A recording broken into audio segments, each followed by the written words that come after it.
अब बंगाल में दार्जिलिंग में इस वक्त गृह मंत्री अमित शाह रैली कर रहे हैं, आपको लिए चलते हैं। अधिकारियों को मिलता है, एक रिपोर्ट तैयार कर रखेंगे और जैसे ही भाजपा की सरकार बनेगी, सभी गोरखाओं के मन में जो है वो ही समाधान हम देने का काम करेंगे। भाइयों बहनों, हमने चाय उद्योग के लिए ढेर सारे काम किए, पूरा प्लानिंग कर रखा। ये चाय बागानों को हम बेचने नहीं देंगे, उनको पुनः पल्लवित करने का काम भारतीय जनता पार्टी की सरकार करेगी। गोरखा भाइयों बहनों, मुझे बताओ, ये बांग्लादेशी घुसपैठिए को निकालना चाहिए या नहीं निकालना चाहिए? रोहिंग्या को निकालना चाहिए या नहीं निकालना चाहिए? अरे जोर से बोलो, घुसपैठिए को निकालना चाहिए या नहीं निकालना चाहिए? ये एसआईआर की प्रक्रिया में ममता दीदी ने, कलेक्टर ने कुछ गोरखाओं के भी नाम काटे हैं। कोई बात नहीं, सीटें हमारी ही आने वाली है। चुनाव समाप्त होते ही चुन कर हर गोरखा को वापिस मतदाता सूची में डालने का काम भारतीय जनता पार्टी करेगी। भाइयों बहनों, ये जीटीए जो घोटाले करे हैं उसको भी हम जांच करेंगे। उत्तर बंग में हमने 9 में से 3 ट्रेन वंदे भारत ट्रेन उत्तर बंग से चलाई है। सेवक रैंगपो रेल लाइन 12,000 करोड़ का प्रोजेक्ट समाप्ति पर है। एनजेपी रेलवे स्टेशन का विकास हो रहा है और यहां से लेकर सिलीगुड़ी से लेकर वाराणसी तक बुलेट ट्रेन में मेरे गोरखा भाइयों को काशी विश्वनाथ तक पहुंचाने का भी हम इंतजाम करेंगे। हमने 717A हाईवे जो डुआर्स से बागराकोट, कलिपोंग से सिक्किम को जोड़ने का काम नरेंद्र मोदी सरकार करने वाली है और दार्जिलिंग के लिए एक अलग ऑल्टरनेटिव हाईवे बनाने का काम भी भारतीय जनता पार्टी कर रही है। भाइयों बहनों, बागडोगरा एयरपोर्ट 3,000 करोड़ से नया बन रहा है और 2027 दिसंबर के पहले बागडोगरा एयरपोर्ट भारत का 7वें नंबर का बड़ा एयरपोर्ट बन जाए, इस प्रकार से हम काम को आगे बढ़ा रहे हैं। भाइयों बहनों, हमने Kharsang eastern forest rangers college को IIFM को देकर पूरे भारत का फॉरेस्ट का रिसर्च सेंटर बनाने का काम हम यहां पर करने वाले हैं। यहां फॉरेस्ट से जुड़े हुए सारे MBA के कोर्स भी हम उपलब्ध कराएंगे। और भाइयों बहनों, मैं उत्तर बंग की भी बात करना चाहता हूं। और आपने यहाँ पर सुना गृह मंत्री अमित शाह को, जो बता रहे थे कि अगर उनकी सरकार आती है तो दार्जिलिंग और यहाँ पर गोरखाओं के लिए क्या किया जाएगा। बहरहाल आगे बढ़ते हैं। महिला आरक्षण बिल पर भी घमासान तेज है। विपक्ष जहां से अपनी जीत बता रहा है, वहीं पर बीजेपी पूरे देश में आक्रोश मार्च निकाल रही है। कल पटना में बीजेपी की महिला कार्यकर्ता सड़कों पर उतरी, तो आज लखनऊ में बीजेपी ने आक्रोश यात्रा निकाली। यूपी के सीएम खुद इस यात्रा की अगुवाई कर रहे थे, नेतृत्व दे रहे थे। वहीं सीएम हाउस से यूपी विधानसभा भवन तक ये पदयात्रा निकाली गई। योगी के साथ साथ यूपी के दोनों डिप्टी सीएम और यूपी बीजेपी के अध्यक्ष पंकज चौधरी पैदल मार्च करते हुए बड़ी तादाद में अपने कार्यकर्ताओं के साथ सड़कों पर उतरे। पदयात्रा समाप्त होने पर योगी आदित्यनाथ ने लोगों को संबोधित किया और कहा कि बिल का विरोध कर कांग्रेस और समाजवादी पार्टी ने अपना महिला विरोधी चेहरा लोगों के सामने रखा। ये कांग्रेस हो या समाजवादी पार्टी, इनका चेहरा अलोकतांत्रिक है, इनके कृत्य महिला विरोधी है। इनके सामने प्रधानमंत्री मोदी जी ने जो विकल्प दिया था अपनी महिला विरोधी छवि को समाप्त करने के लिए, उसका इन्होंने नाजायज दुरुपयोग करने का प्रयास किया है। और आज इसीलिए देश भर में आधी आबादी कांग्रेस और उनके सहयोगी दलों के महिला विरोधी आचरण के खिलाफ सड़कों पर आंदोलन कर रहा है। आज मैं इस हजारों की संख्या में जो बहनें इस आक्रोश रैली का, आक्रोश मार्च का हिस्सा बनी है, इतनी भीषण कड़ाके की गर्मी के बावजूद आप सबकी उपस्थिति प्रधानमंत्री मोदी जी की नीतियों के प्रति आपके सहज समर्थन और आशीर्वाद का प्रतीक है। इस आक्रोश मार्च में यूपी महिला आयोग की पूरी टीम शामिल थी। आयोग के उपाध्यक्ष अपर्णा यादव ने कहा कि संसद में महिला आरक्षण बिल पास न होने की वजह से महिलाएं आक्रोशित हैं। विपक्ष को चुनाव में इसकी कीमत चुकानी होगी। सरकार, केंद्र सरकार दोनों ही प्रतिबद्ध हैं कि महिलाओं के लिए अच्छा काम हो। नारी शक्ति अधिनियम नहीं पास हो पाया, इससे जनरली महिलाएं बहुत आक्रोशित हैं। प्रदेश सरकार के आह्वान पर अब हजारों की संख्या में देख सकते थे आज महिलाएं इकट्ठा हुई और आदरणीय मुख्यमंत्री जी ने अपनी वक्तव्य में साफ साफ कहा कि इसका विपक्ष को भुगतान करना पड़ेगा।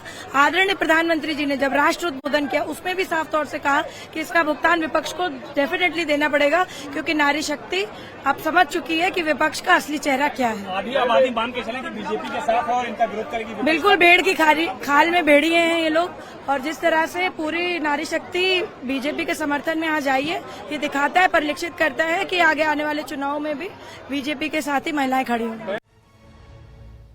और मिडिल ईस्ट में फिर से बारूदी जंग शुरू हो सकती है। 15 दिन का युद्ध विराम अब से कुछ घंटे में खत्म होने वाला है, लेकिन अभी तक ये साफ नहीं हो पाया है कि अमेरिका और ईरान के बीच ये वार्ता जारी होगी या नहीं होगी, या खाड़ी देशों में एक बार फिर से ये बारूदी बारिश देखने को मिलेगी। पाकिस्तान की राजधानी इस्लामाबाद में दूसरे दौर की वार्ता के लिए तैयारियां तो हो रही हैं, लेकिन बातचीत के लिए ना ही ईरान पहुंचा है और ना ही अमेरिका का डेलीगेशन आया है। अब इस बीच बड़ी खबर यह है कि ईरान के सुप्रीम लीडर मुश्तबा खामनेई ने बातचीत के लिए अपने डेलीगेशन को इस्लामाबाद जाने की मंजूरी दी है। अब इसके बाद आज अमेरिका के उपराष्ट्रपति जेडी वांस के भी इस्लामाबाद पहुंचने की खबर आ रही है। बातचीत से पहले अमेरिकी राष्ट्रपति डोनाल्ड ट्रंप ने एक बार फिर से ईरान को धमकी दी है, जिसका ईरान ने पलटवार किया है और कहा है कि दबाव में कोई फैसला ईरान नहीं करने वाला। सेकेंड राउंड की बातचीत अभी तय नहीं है, लेकिन इसके लिए पाकिस्तान में सुरक्षा व्यवस्था चुस्त दुरुस्त कर दी गई है। इस्लामाबाद में होटल, मैरिज हॉल, हॉस्टल, मदरसे सब बंद करने का आदेश जारी किया जा चुका है। चप्पे चप्पे पर सर्च ऑपरेशन चल रहा है। अमेरिका और ईरान की बातचीत से पहले इस्लामाबाद में एक तरह से लॉकडाउन लगा दिया गया है। बातचीत से पहले अमेरिकी राष्ट्रपति डोनाल्ड ट्रंप ने फिर से ईरान को धमकी दी है।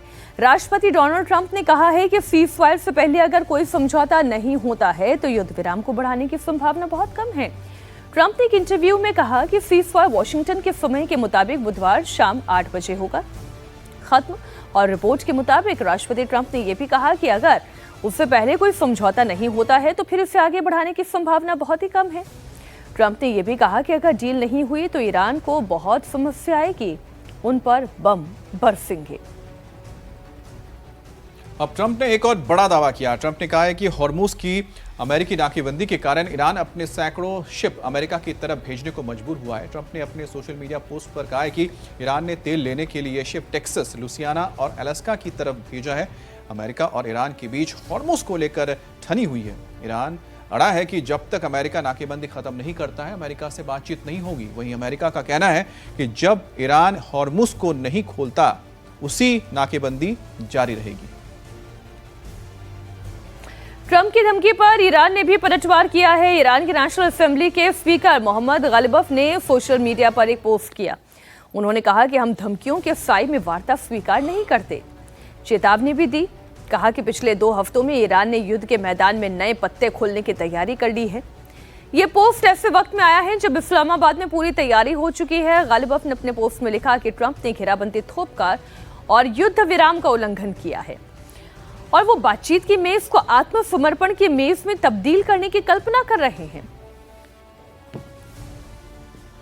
22 अप्रैल के बाद सीजफायर रहेगा या टूट जाएगा, इसका फैसला कुछ घंटे में हो जाएगा। अब दूसरे राउंड की बैठक से पहले ईरान ने साफ कर दिया है कि वो किसी दबाव में तो बातचीत नहीं करने वाला। ईरान के विदेश मंत्री सैयद अब्बास अरागाची ने कहा है कि अमेरिका के कदमों से शांति वार्ता जारी रखने पर खतरा है। ईरान के विदेश मंत्री ने कहा है कि ट्रंप के भड़काऊ कदम और सीजफायर का उल्लंघन दोनों देशों के बीच शांति वार्ता जारी रखने में बड़ी रुकावट है। ईरानी शिप अमेरिका के कब्जे में लिए जाने के बाद अरागाची ने रूस के विदेश मंत्री से फोन पर बात की है, सरगेई लावारोव से। अरागाची ने कहा है कि ईरान का फैसला यूएस के रवैये के आधार पर करेगा कि उसे कूटनीति जारी रखनी है या नहीं। साथ ही उन्होंने ये भी कहा है कि तेहरान अपने हितों और राष्ट्रीय सुरक्षा की रक्षा के लिए जरूरी कदम उठाएगा। एक और बातचीत की मेज सजाई जा रही है। दूसरी तरफ अमेरिका अपने अटैक प्लान पर भी काम कर रहा है।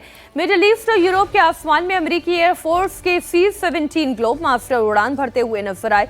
युद्ध के लिए अमेरिका भारी भरकम साजो सामान भेज रहा है और आपूर्ति के रास्ते पूरी तरह से खुले हुए हैं। अमेरिका को भी पूरा यकीन नहीं है कि ईरान के साथ सीजफायर आगे बढ़ेगा या नहीं। यही वजह कि ईरान के पास समंदर में अमेरिका अपने जहाज लगातार भेज रहा है। अमेरिका के 2 युद्धपोत USS फोर्ड और लिंकन पहले से यहाँ पर मौजूद है, दोनों ही एयरक्राफ्ट कैरियर हैं। अब अमेरिका अपने तीसरे एयरक्राफ्ट कैरियर स्ट्राइक ग्रुप को तैनात करने जा रहा है। उनमें गोला बारूद का स्टॉक किया गया है। अमेरिका का एक और युद्धपोत USS बुश पारस की खाड़ी में जल्द ही पहुंचने जा रहा है। तो अमेरिका की ओर से इस वक्त बातचीत के साथ साथ युद्ध की तैयारी भी की जा रही है। अगर बातचीत फेल होती है और आगे सीजफायर नहीं बढ़ता है तो ऐसे में अमेरिका अपने 3 जंगी जहाज या एयरक्राफ्ट कैरियर को यहाँ तैनात कर चुका है, जिसमें से 2 पहले से तैनात है। अब्राहम लिंकन इस वक्त अरब सागर में है, दूसरी तरफ लाल सागर में इस वक्त जेराल्ड फोर्ड मौजूद है। उसी तरह से जॉर्ज वॉशिंगटन बुश ये तीसरा एयरक्राफ्ट कैरियर ग्रुप है जो इस वक्त बढ़ चला है फारस की खाड़ी की ओर। इस बीच अमेरिका ने सीजफायर खत्म होने की स्थिति में अपनी तैयारियों की झलक दिखाई है। अमेरिकी कमांड सेंटर ने एक वीडियो जारी किया, इसमें अरब सागर में अमेरिकी नेवी की नाकाबंदी दिखाई दे रही है।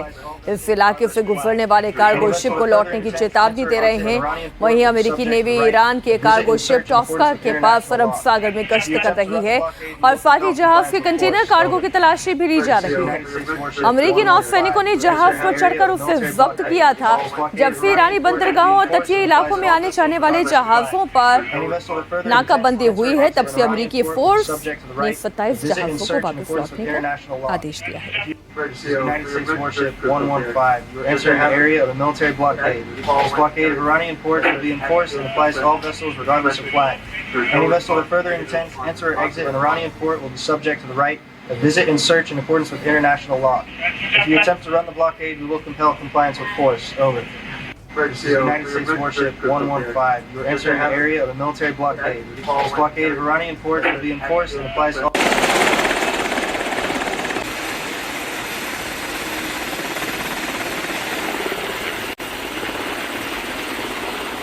United States warship 115. You are entering the area of a military blockade. This blockade of Iranian ports will be enforced and applies to all vessels regardless of flag. Any vessel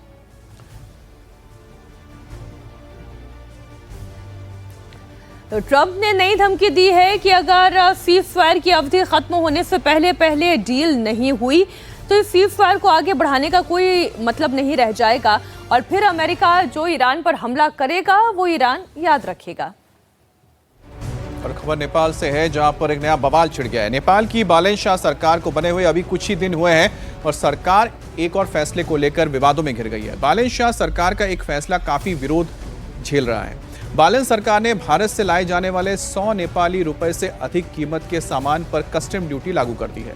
Bharat से लाए जाने वाले सामान पर टैक्स की बात सुनते ही लोग भड़क गए हैं और उन्होंने प्रदर्शन करना शुरू कर दिया है। लोग सरकार के इस फैसले को लेकर अपना विरोध जता रहे हैं। सुरक्षा एजेंसियों ने राजस्व नुकसान रोकने के लिए दक्षिणी सीमा पर जांच तेज कर दी है, यानी जो भारत के साथ सीमा लगी हुई है। खासकर मधेश क्षेत्र के लोग लंबे वक्त से खाने पीने का सामान, कपड़े और रोजमर्रा की जरूरत की चीजें वो भारत से ले जाते हैं, लेकिन अब सख्ती बढ़ने से लोगों की मुश्किलें बढ़ गई हैं। प्रदर्शन कर रहे लोगों का कहना है कि कस्टम ड्यूटी लगाने का फैसला आम नागरिकों पर सीधा असर डालता है और इसे वापस लेना चाहिए। उनका तर्क है कि भारत नेपाल के बीच रोटी बेटी का रिश्ता है, इसलिए घरेलू उपयोग के सामान पर तो कम से कम छूट मिलनी चाहिए।